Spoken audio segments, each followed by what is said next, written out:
Hello friends, welcome to my YouTube channel Exam Cracker में आप लोगों का बहुत बहुत स्वागत है।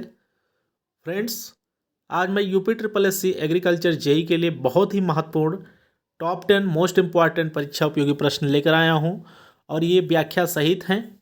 पार्ट 2 है, पार्ट 1 मैंने अपने चैनल पे अपलोड कर लिया है। तो ये एग्रीकल्चर जेई के लिए बहुत ही महत्वपूर्ण होने वाला है। तो चलिए फ्रेंड्स, वीडियो को स्टार्ट करते हैं।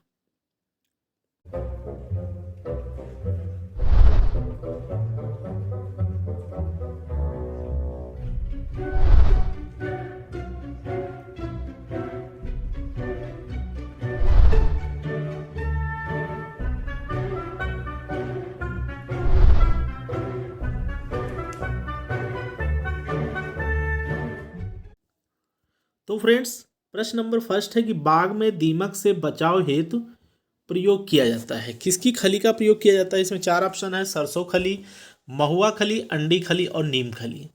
तो फ्रेंड्स, इसका राइट आंसर जो होगा ऑप्शन डी है, नीम की खली।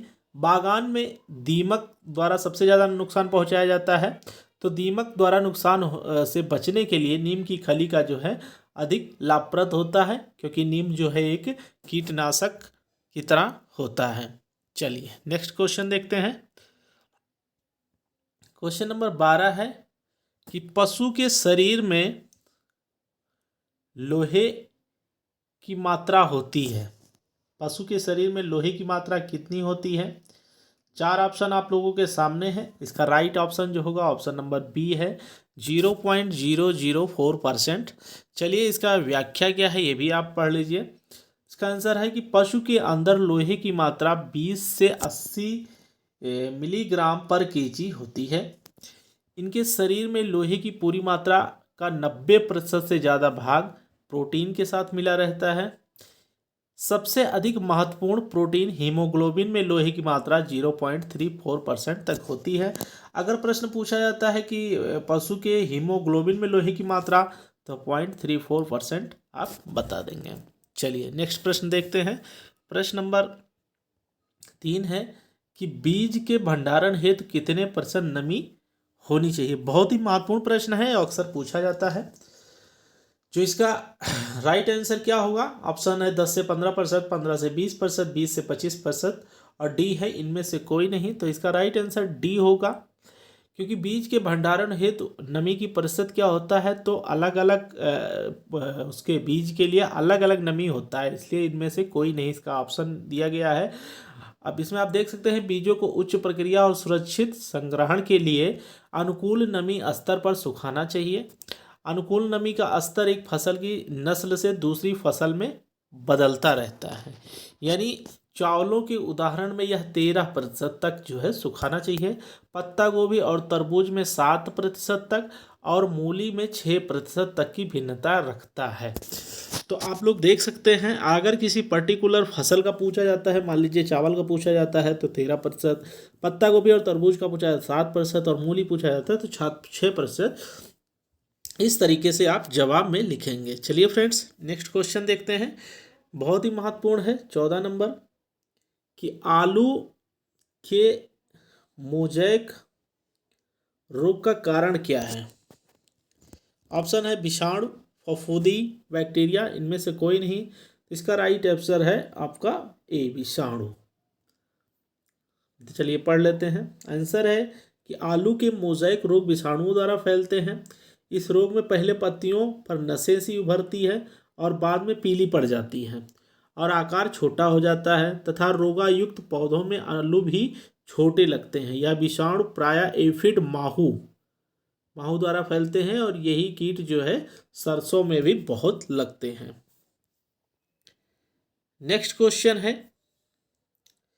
कि एक गाय को 1 लीटर दूध बनाने के लिए कितने पानी की आवश्यकता होती है? एक गाय को 1 लीटर दूध बनाने के लिए कितने पानी की आवश्यकता होती है? ऑप्शन ये है 5.5 लीटर, बी है 3 लीटर, सी है जो है 1 लीटर और डी है 10 लीटर। राइट ऑप्शन है इसमें 5.5 लीटर। आंसर है गाय को 1 लीटर दूध के लिए 5.5 लीटर पानी की आवश्यकता होती है।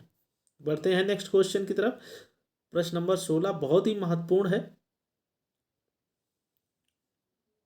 16 है कि अमोनियम सल्फेट नाइट्रेट में कितने % नाइट्रोजन पाया जाता है?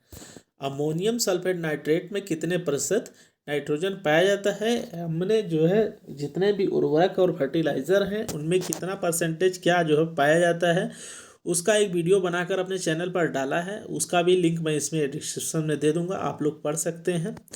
तो इसका राइट आंसर है सी, 27% जो है पाया जाता है। पढ़ लीजिए इसका व्याख्या। सी है, अमोनियम सल्फेट नाइट्रेट में 26% नाइट्रोजन पाया जाता है। कुल नाइट्रोजन की 73% नाइट्रोजन अमोनिकल रूप में तथा शेष 27% नाइट्रेट रूप में रहती है। क्लियर। चलिए नेक्स्ट क्वेश्चन है, बहुत ही महत्वपूर्ण है कि जुगाली करने वाले पशुओं में उनके पेट का कौन सा भाग भंडार घर का कार्य करता है? ओमेजम है, रुमेन है, रेटिकुलम है, ओवोमेजम है। तो इसका राइट आंसर होगा बी, रुमेन। रुमेन जो है भंडार गृह का काम करता है और रुमेन के खाद्य पदार्थों की संग्रह करने की क्षमता होती है। इसकी क्षमता 50 गैलन तक होती है। लगभग 130 से 135 किलोग्राम खाद्य पदार्थों को अपने अंदर रख सकते हैं। नेक्स्ट क्वेश्चन है 18 नंबर, बहुत ही महत्वपूर्ण है कि वायु का वेग मापने हेतु किस उपकरण का प्रयोग किया जाता है? ऑप्शन है बैरोमीटर, अमीनोमीटर, थर्मोग्राफ और थर्मामीटर। तो वायु का वेग मापने के लिए राइट आंसर है एनीमोमीटर का प्रयोग किया जाता है। आप पढ़ भी सकते हैं इसमें कि वायु की शक्ति एवं वेग जो है एनीमोमीटर नामक उपकरण से मापा जाता है, जबकि थर्मामीटर से तापमान एवं बैरोमीटर से वायुमंडलीय दाब मापा जाता है। अगर वायुमंडलीय दाब पूछता तो बैरोमीटर, और थर्मामीटर से क्या नापा जाता है? तापमान, और वायु की शक्ति अगर नापना है तो अनीमोमीटर। ये तीनों चारों क्वेश्चन आप लोग याद रखेंगे। नेक्स्ट क्वेश्चन है कि फाइटोफ्लोरा इन्फेस्टेंस के कारण होने वाली बीमारी को चिन्हित कीजिए। ए है अरहर का उखटा, बाजरे का अर्गट, आलू की पछेती झुलसा, आलू की अगेती झुलसा। राइट आंसर जो होगा ऑप्शन नंबर डी है, आलू की अगेती झुलसा। पढ़ सकते हैं, आलू की पछेती झुलसा रोग फाइटोफ्लोरा इन्फेस्टेंस नामक फंगस के कारण लगता है। इस रोग में पत्तियों की नसों, तनों और डंठलों पर भूरे रंग के धब्बे उभर आते हैं और जो बाद में काले हो जाते हैं और पौधों का पूरा भाग सड़ गल जाता है। रोकथाम में देरी होने पर आलू में कंद भी गलने लगते हैं। चलिए नेक्स्ट क्वेश्चन है कि अरहर प्लस मूंग का एक उदाहरण बताइए। अंतः फसली, रिले क्रॉपिंग, बहुफसली या सिनर्जेटिक फसली। तो राइट आंसर होगा ऑप्शन ए, अंतः फसली। अरहर मूंग अंतः फसली का एक उदाहरण है।